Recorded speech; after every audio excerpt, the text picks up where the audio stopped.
Welcome back to At Home with Roby. I'm Patrick McIsaac from Roby Electric, along with Trent Haston from the Roby family of companies. Of course, we are your hosts. This is segment 2, which means we have a guest in the studio, Miss Pam Greenwood. I mean, when you say "of course" like that, it sounds like you're patronizing our audience. I don't our think esteemed so. WBT listening audience. Well, they're a very highly educated audience here. They Trent. are. We got the numbers back. So let's talk a little bit about Pam. Pam, you said something in the lobby which I think is really cool. And I don't know if Trent heard you, so this makes it even better that he didn't hear you, but you said that you think you met Ron Haston, Trent's father, of course, in 1992 when he was a project manager for Andrew Roby, and it took you a little while to realize, just because that's the way Ron was, that he was actually the owner of the business. That is correct. That is correct, yeah. Ron would call me and have me come out to some jobs to help with closets. Yeah. And just never knew that he was the owner of Andrew Roby. Just a laid-back, wonderful person, and loved working with Ron. And I think I met you in '99 when I started estimating jobs pretty much right away. I think you were working with Hands-On Woodworking at the time. Correct. Is that right? But I did not know this. I see here in my notes that you worked with California Closet Company in New York. Correct. I should have known you were a Yankee in 1987, but that's okay. I will forgive you for that. Wow. She's speechless now. Was California Closet, was that a franchise at the time, or Yes. was that something sort of happened as it was evolved? a franchise at the time, and it was only, I want to say maybe about 5 years old at the time. So these Wow. closet systems were like brand new to the industry. Yeah. And I was in advertising prior, and I had my first child, and I needed to leave this high-energy, high-stress position and wanted to be mom for a little bit, but it also cut our Yeah. salary in half. So I found California Closet Company just to help out with them, and it just kind of snowballed into me learning the design and becoming a designer for them. Wow, that's great. I did not know that's how you started. I've never known that, but we've been rolling together, I think, for about 19 years now. That's right. Very, very dear friends, and the really cool thing is now you work with one of my best friends in the world, Reed Harkey, and Reed and his brother Jeff over at Harkey Tile and Stone. And closets. Well, their name is Harkey Tile and Stone, Patrick. But I'm just looking at the email signature. I got it wrong closets. for 15 years, and he changed it or something. I don't know, but I see your signature does say in custom closets. So do you only sell closet designs and systems there, or do you sell other stuff? Because I don't know. I also help folks with countertops and Okay. tile. Great, Absolutely. good. Yeah. Well, that's wonderful. Well, Reed and I have a lot in common. He's been on the radio a couple times with us. We third generation family business. Our fathers both were the patriarchs. I mean, the inflection patriarchs of the business, kind of who the modern day people think of as the patriarch of our business. And they both passed too early, and I think that's. You build a bond with people for different reasons, so that's wonderful. But I know you do a ton of business with our firm. Sure do. You always have, even with your former company.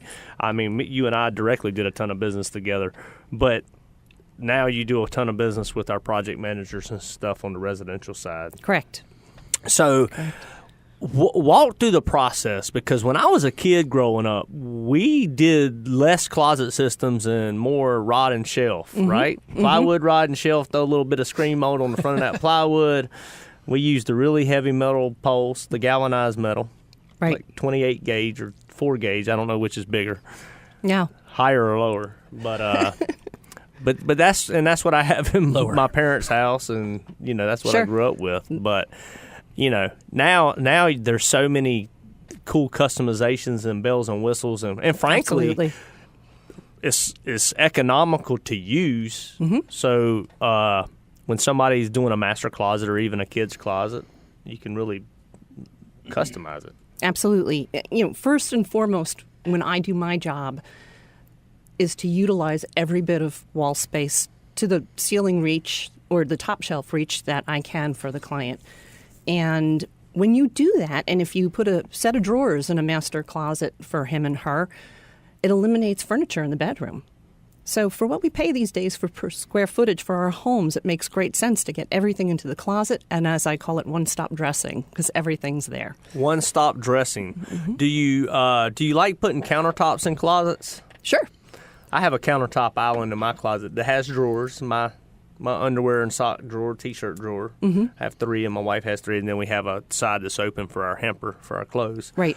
But it has a big Silestone countertop on it. I guess it's probably 6 feet by 3 feet, Yep. and we can fold and throw junk on it and do all that. So you have a good stuff. sized closet.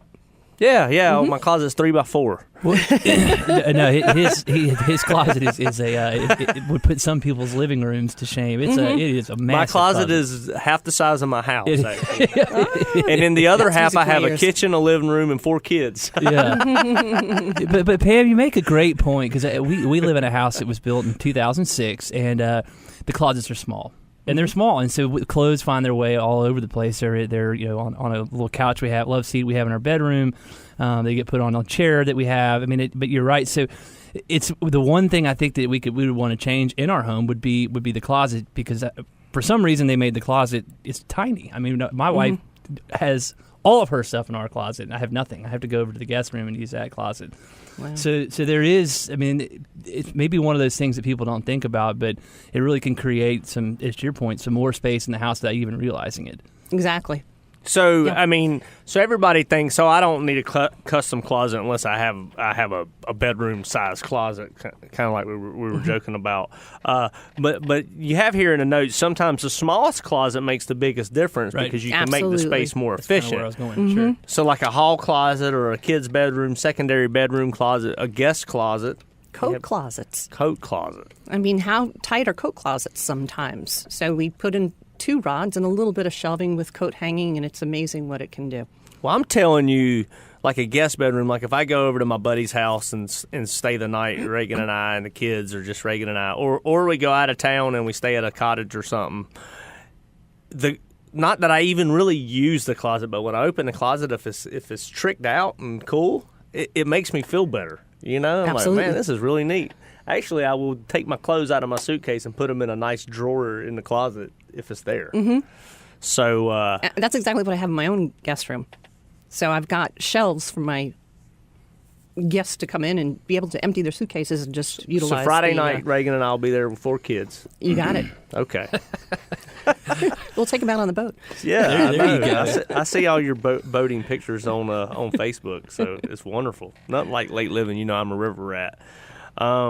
So let's talk about it a little bit before we run out of time in the segment. How do you get out of a homeowner what they need in their closet? I mean, how does that process work?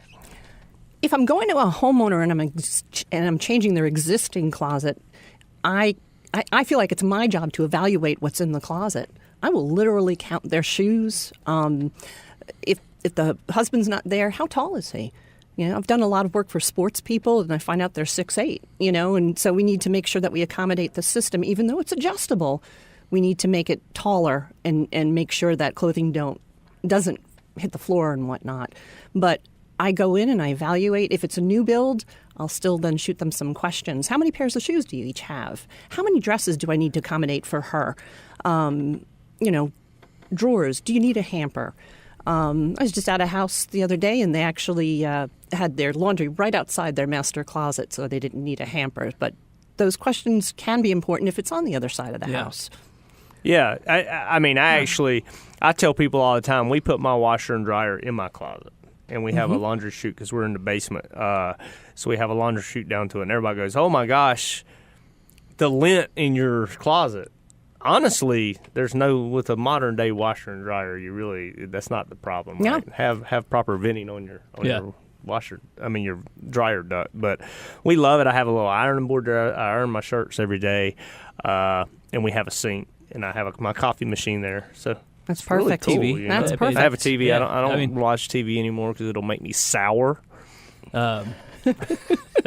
But it's there if you need to Yeah, catch it's a there. Carolina basketball game while you're. I do watch some basketball Good for games. sports. I do Yeah. some of that, and some Dr. Dre hip hop videos while I'm getting ready. Well, Pam, can you stick around? I want to talk about some of the cool trends in today's closets. If you'll stay with us, we'll be back in a few minutes. I'd be happy to.